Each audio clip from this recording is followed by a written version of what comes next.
Hanım aydayım yarın günü geldi yar özü gelmedi.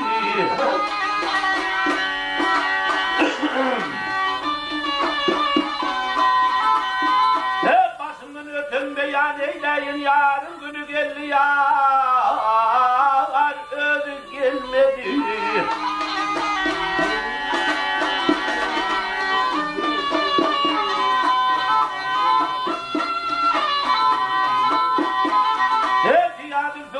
Para boludur til bolu ve dare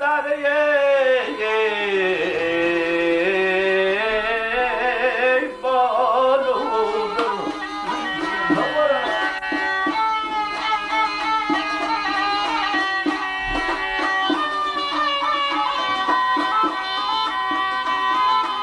Ben bilmenin için baktım karı boludur yarın günü geldi yar özü gelmedi.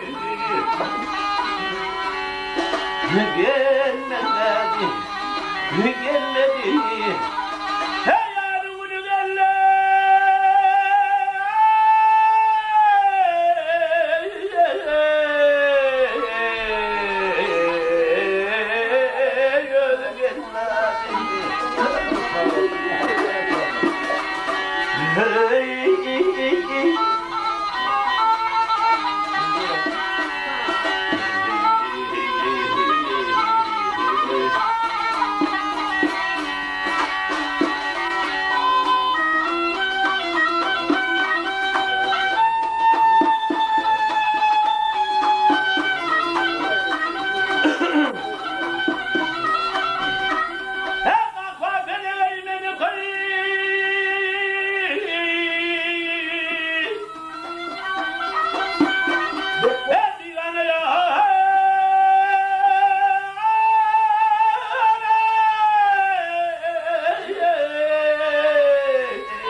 Olmaz bağmana yarın günü geldi yar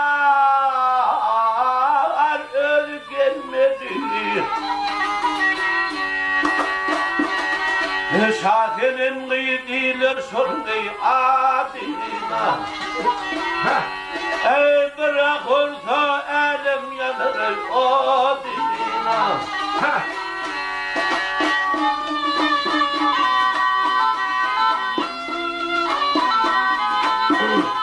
Ey Cenab-ı Celal yetiş adına yarın günü geldi ya.